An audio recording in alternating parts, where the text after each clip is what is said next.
Dawn was still hidden behind a wall of cold gray fog when the German officers began to feel something was wrong. The date was October 6, 1941. Somewhere west of the Soviet city of Bryansk, the ground was wet from autumn rain. The air smelled of mud, oil, and smoke. German soldiers stood beside their tanks, waiting for orders to move forward.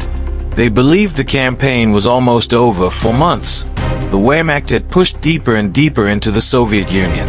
Cities had fallen quickly. Soviet armies had collapsed again and again. German commanders were already speaking about victory.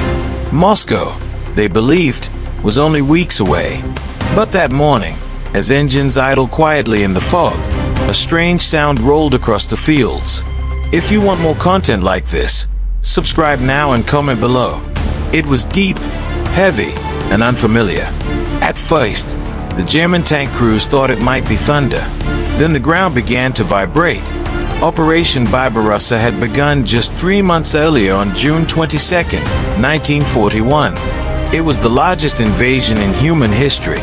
More than 3 million German soldiers crossed the Soviet border. They were supported by over 3,000 tanks and thousands of aircraft.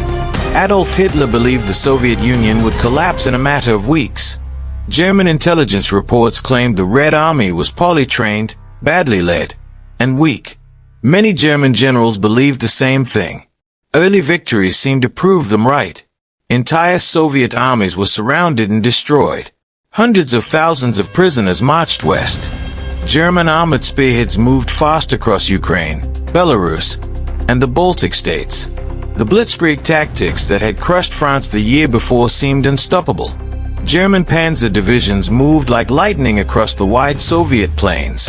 Tanks such as the Panzer III and Panzer IV led the attacks. They were supported by motorized infantry and Stuka dive bombers screaming down from the sky. Soviet defenses often collapsed quickly under these attacks.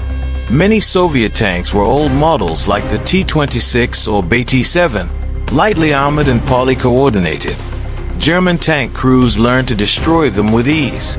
Confidence inside the Wehrmacht grew with every victory. By late summer, many German officers were convinced the Soviet Union was close to defeat.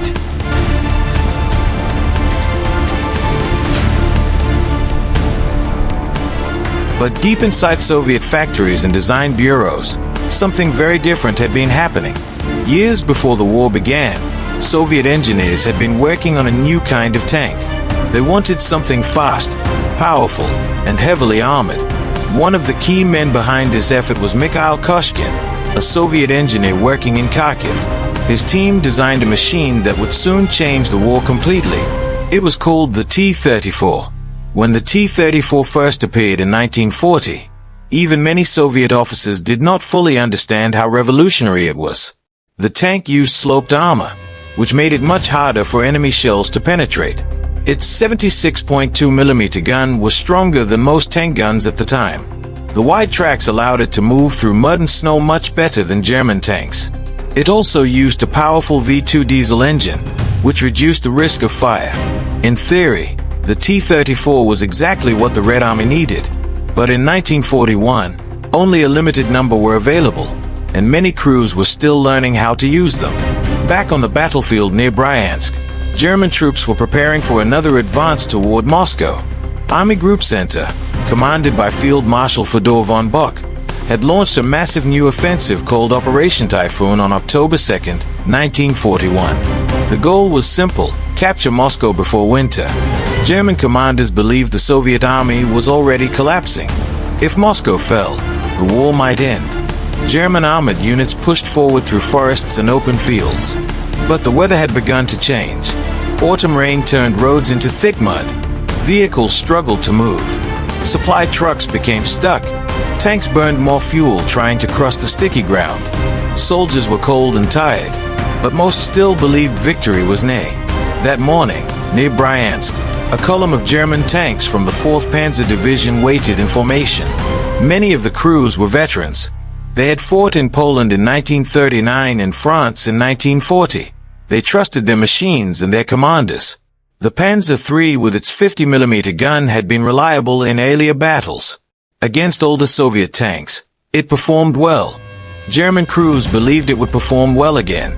But as the fog rolled slowly across the fields, the distant rumble grew louder. A German tank commander named Oberleutnant Hans Becker peered through his binoculars. Visibility was poor. Shapes moved in the distance, dark silhouettes pushing through the mist. At first, he thought they were tractors or trucks.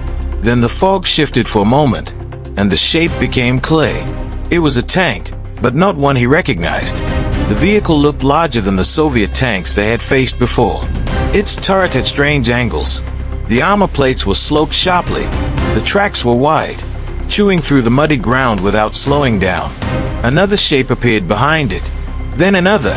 Soon, several of them were moving forward through the fog. These were T-34 tanks. German commanders had heard rumors about new Soviet armor, but few had seen them in action. Now they were appearing right in front of the panzer formations. German tank guns opened fire first. A Panzer III fired its 50mm gun. The shell struck the front armor of the approaching T-34 and bounced away. The German crew stared in disbelief. Another shot followed. Again, the shell ricocheted off the sloped armor. The T-34 did not stop. Instead, its turret slowly turned toward the German tanks. Inside the Soviet vehicle, the crew worked quickly. The commander shouted orders. The gunner aimed carefully. When the 76mm gun fired, the sound echoed across the foggy field like a thunderclap. The shell struck a German Panzer III at close range. The explosion tore through the thin armor. Within seconds, the battlefield turned into chaos. German tanks tried to reposition, searching for weak spots. Some crews aimed for the sides of the T-34, hoping the armor there would be thinner. But the Soviet tanks moved quickly, advancing through mud that slowed the German machines. Many German shells simply bounced off. German commanders quickly realized they had a serious problem. Their standard anti-tank weapons struggled to penetrate the new Soviet armor.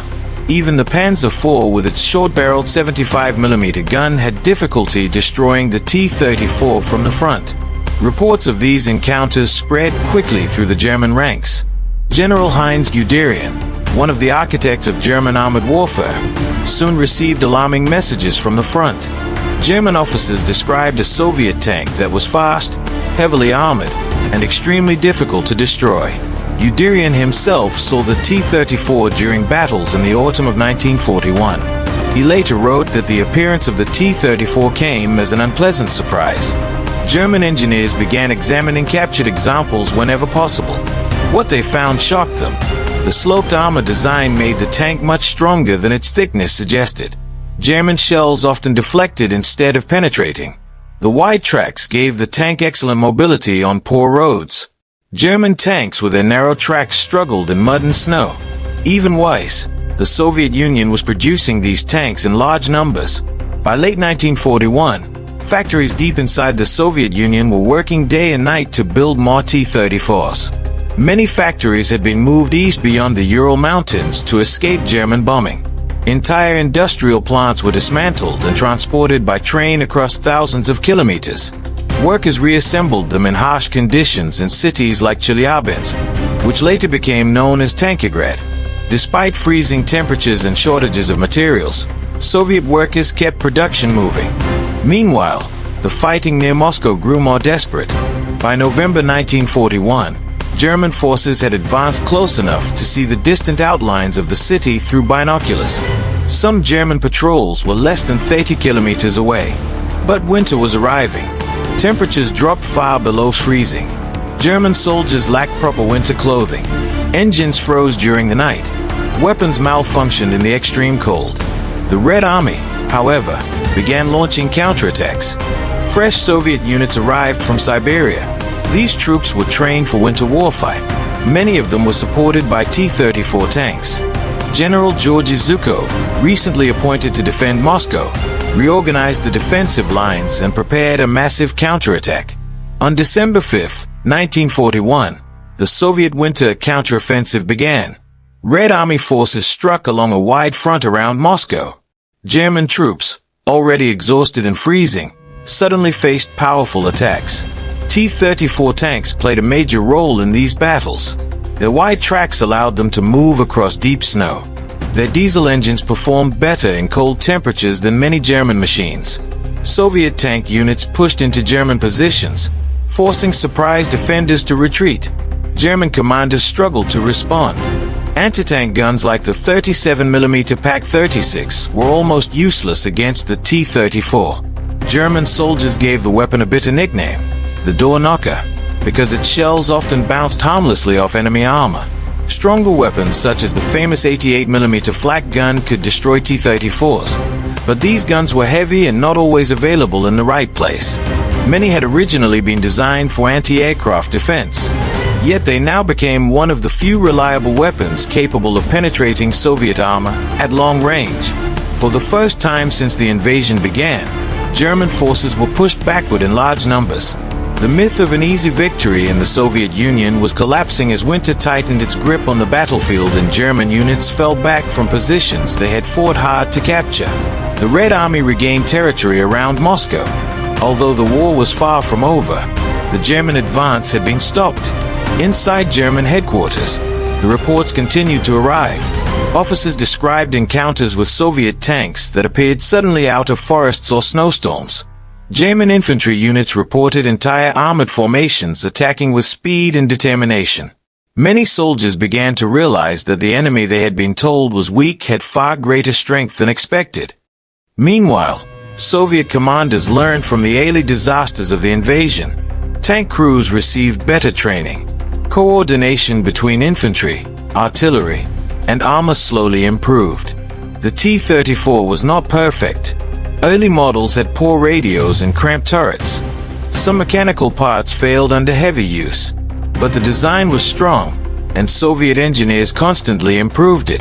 By 1942, production of the T-34 increased dramatically. Factories produced thousands of them every year. Many were rushed directly from factories to the front lines. Crews sometimes received only brief training before entering combat.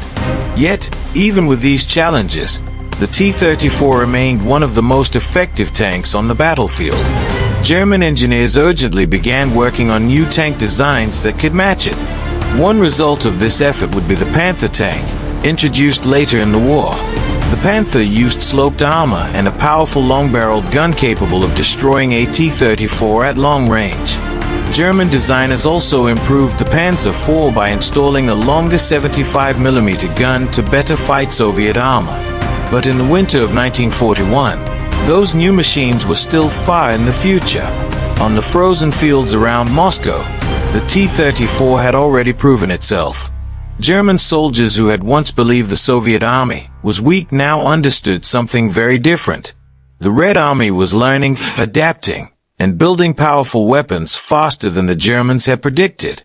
Many German veterans later remembered the first time they saw the T-34. They described the shock of watching shells bounce off its armor, the fear of facing a tank that seemed almost unstoppable, the moment when confidence turned into uncertainty.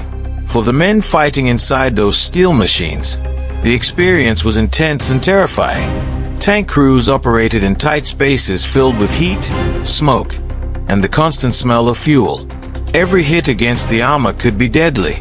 Yet both sides continued to fight with determination as the war grew larger and more brutal.